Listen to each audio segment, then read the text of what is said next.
अस्सलाम वालेकुम and welcome back to my YouTube channel. तो जैसे कि हमारे बस लास्ट 2 चैप्टर्स ही रह गए। आज हम ट्रांसक्रिप्शन और ट्रांसलेशन के बारे में पढ़ेंगे।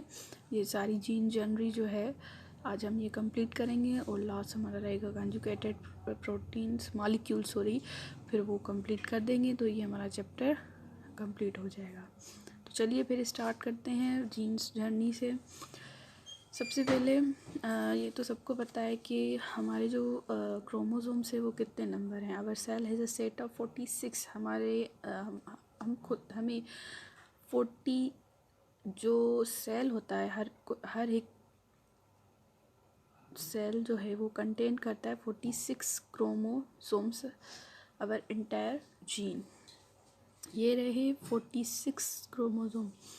ये तो सबको पता है कि अगर क्रोमोसोम का एक नंबर कम हो गया या ज़्यादा हो गया तो जो है वो डिसऑर्डर हो जाता है, एबनॉर्मल हो जाता है बंदा। तो सेट यही होता है 46। अब जीनोम क्या है, जैसे कि मैंने यहाँ पर ये पढ़ा आवर एंटायर जीनोम। तो the set of genetic information encoded in 46 chromosomes found in the nucleus of each cell is called genome. हमारा जो सेल है उसके अंदर जो न्यूक्लियस है उसके अंदर जो है 46 जो क्रोमोसोम्स हैं वो एक सेट है जेनेटिक इंफॉर्मेशन का जो अनकोडेड है। मतलब उनको मतलब ब्रेक डाउन नहीं किया गया, अनकोड है। सही है, जैसे कि मोबाइल पे पासवर्ड लगता है, हम कोड लगाते हैं, ये अनकोड हो गया। हमने उसको कोड दे दिया, उसको मोबाइल को फिर चलाएंगे या कुछ भी करेंगे, अगर वो बंद होगी तो हम कहेंगे ये अनकोडेड है। तो वैसे ही जीनोम इसी को ही कहते हैं। ये यहाँ पर आप देख सकते हैं न्यूक्लियस, ये पहले सेल फिर न्यूक्लियस, उसके अंदर आपको क्रोमोसोम दिखाई गई है और क्रोमोसोम को थोड़ा सा बाहर निकाल कर फिर आपको ये डीएनए का स्ट्रक्चर दिखाया गया है और वहाँ पर बताया गया है कि ये जीन्स हैं और जीन्स जो हैं वो प्रोटीन के हैं।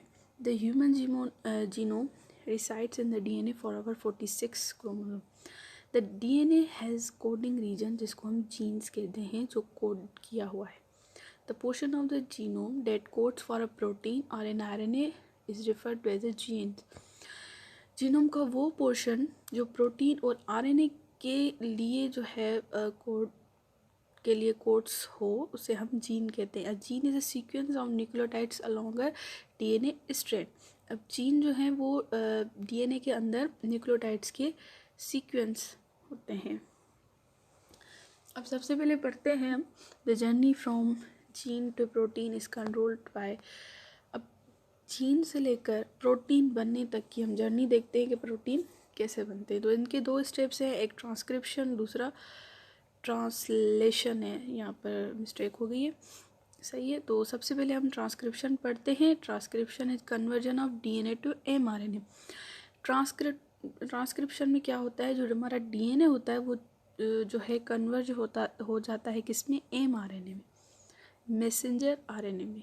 आरएनए जो है वो 3 टाइप्स है उसके, mRNA, messenger RNA, transfer RNA, ribosomal RNA. तो ये डीएनए से मैसेंजर आरएनए बनेगा। यहाँ पर ये आप ट्रांसक्रिप्शन जो है ये ट्रांसक्रिप्शन देख सकते हैं डीएनए टू आरएनए की, कैसे डीएनए से वो आरएनए बनता है। सबसे पहले आप डीएनए का ये देखिए, यहाँ पर ये 3 है, यहाँ पर ये 5 है, फिर ये 5, ये 3। डीएनए पे हम बात कर चुके हैं पहले से ही, सिर्फ ये बताना है। अब ये जो बीच में ना ये ऐसे ये कट हो जाएगा, सही है। और ये आप देख सकते हैं कि ये अलग अलग दिखाए हुए हैं, सही है। आरएनए में आपको पता है कि उसमें यूरेसिल होता है और इसमें थायमाइन होता है, तो वो थायमाइन रिप्लेस हो गया है यूरेसिल में। जो हमारा एमआरएनए बनेगा वो 5 से स्टार्ट होगा। अच्छा, इन दोनों को जो है ना एंटी पैरेलल कहते हैं। डीएनए पे मैंने लेक्चर दिया हुआ है अलग से, वो आप अगर किसी ने नहीं लिया तो फिर आप वो देख लें डीएनए के बारे में, जो मैंने सब कुछ बताया है। तो जो एमआरएनए बनेगा वो 5 to 3 बनेगा। और जैसे कि आपको पता है ये थायमाइन एडिनिन, सही। यहाँ पर ये देखिए ये रिप्लेस हो गया, ये यूरेसिल हो गया है। उसके बाद आते हैं during the process of transcription the information stored in genes DNA is transfer to molecule of mRNA in the cell nucleus. ये एक आपको बता दें बात, जो ट्रांसक्रिप्शन होती है वो न्यूक्लियस में होती है, सही है, सेल के न्यूक्लियस में, क्योंकि डीएनए हमारा वहाँ मौजूद होता है। तो इस लाइन का ये मतलब है कि जब ट्रांसक्रिप्शन के दौरान क्या होता है कि जो इन्फॉर्मेशन स्टोर्ड होती है ना डीएनए के पास, अगर कोई इन्फॉर्मेशन होती है वो चली जाती है मैसेंजर आरएनए में, और ये सब कुछ होता है सेल न्यूक्लियस में। ट्रांसक्रिप्शन जो है हमारी वो न्यूक्लियस में होती है, जो ट्रांसलेशन होती है वो साइटोप्लाज्म में होती है।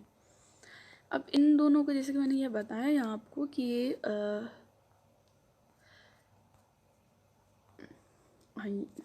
कि ये जो स्ट्रैंड है डीएनए की डबल स्ट्रैंड वो अलग अलग हो जाएंगी।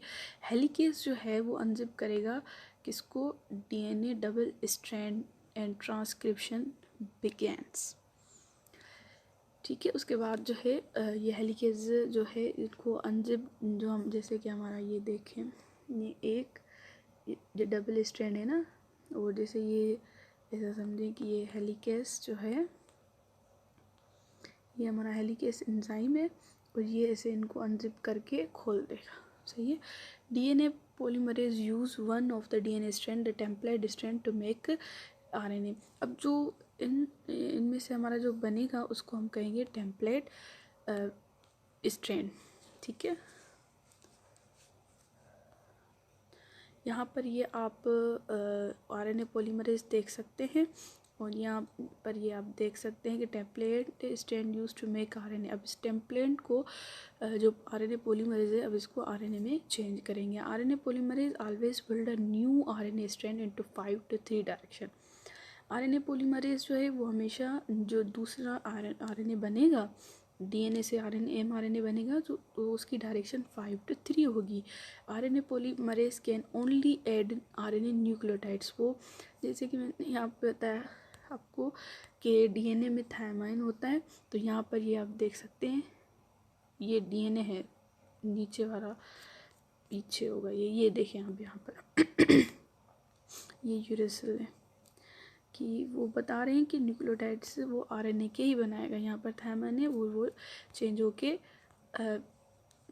आरएनए के न्यूक्लियोटाइड्स हो गए, adenine, cytosine, uracil and guanine to the 3 end of the DNA strand. ये जो है कहाँ से होगा, 3 से होगा, यहाँ से उसकी डायरेक्शन ये होगी डीएनए की, ये अलग हो जाएगा। इसके जो नीचे जो टेम्पलेट बनेगा वो 5 to 3 डायरेक्शन का बनेगा। Genetic code the sequence of 3 nucleotides in DNA, उनको हम क्या कहते हैं, जेनेटिक कोड। यहाँ पर आप देख सकते हैं ये डीएनए स्ट्रैंड आपको दिखाया गया है, और यहाँ पर ये कुछ कोड्स हैं जो डीएनए के पास होते हैं। ये 3 हम इसके बेस यूज़ करेंगे, उसको हम जेनेटिक कोड कहते हैं। Codon the sequence of 3 nucleotides in mRNA, और इन्हीं चीज़ों का जो है वो कोडान मौजूद होता है किसमें, हमारे एमआरएनए स्ट्रैंड पे। अब आते हैं ट्रांसलेशन पर। अब ये जो डीएनए है ना, ये अब जो एमआरएनए बन गया ना, अब ये न्यूक्लियस से बाहर आ जाएगा। न्यूक्लियस के बाहर हमारा साइटोप्लाज्म होता है, तो अब ये ट्रांसलेशन जो है वो साइटोप्लाज्म में होगी। Translation is a conversion of mRNA to protein. अब एमआरएनए से प्रोटीन बनेगा।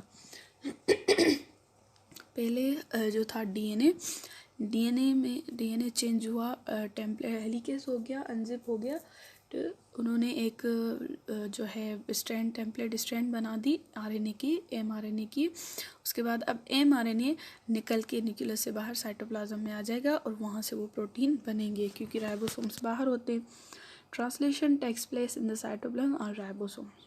अब ये राइबोसोम्स के अंदर राइबोसोम्स में होगी। ये आप देख सकते हैं, जैसे कि मैंने बताया कि जेनेटिक कोड वो थे, अब ये कोडान लेकर बाहर एमआरएनए को दिखाया गया है कि किसके पास कोडान है, और ये 5 to 3 डायरेक्शन है। The mRNA interacts with ribosomes which read the codon of mRNA bases with the help of tRNA and transfer RNA. अब एमआरएनए क्या करेगा, वो राइबोसोम से इंटरेक्ट करेगा, उसके बाद वो एमआरएनए के कोडान के बेस जो है वो पढ़ने की कोशिश करेगा, रीड करने की कोशिश करेगा कि ये कोड किस चीज़ के हैं। वो उसमें कौन हेल्प करेगा, उसकी ट्रांसफ़र आरएनए। ये कोड है, आप देख सकते हैं ये वाले, ये 3 यहाँ पर तो ये एक दिखा, मतलब मैंने यहाँ पर आपको 2 दिखाए, वैसे तो ये बहुत सारे होते हैं। सही है, ट्रांसफ़र आरएनए अब यहाँ हेल्प करेगा। ई sequence of 3 base in mRNA called है कोडान। ये पहले ही बात हो गई कि 3 बेस पेयर को हम कोडान कहते हैं। Usually codes for one particular amino acid. अब एक कोड एक अमाइनो एसिड के लिए होता है, ये आपको याद रखना है, ठीक है। ये था सिंपल हमारा जो है ट्रांसलेशन और ट्रांसक्रिप्शन ट्रांसलेशन। अगर बस लास्ट वीडियो बच गया है, उसके बाद से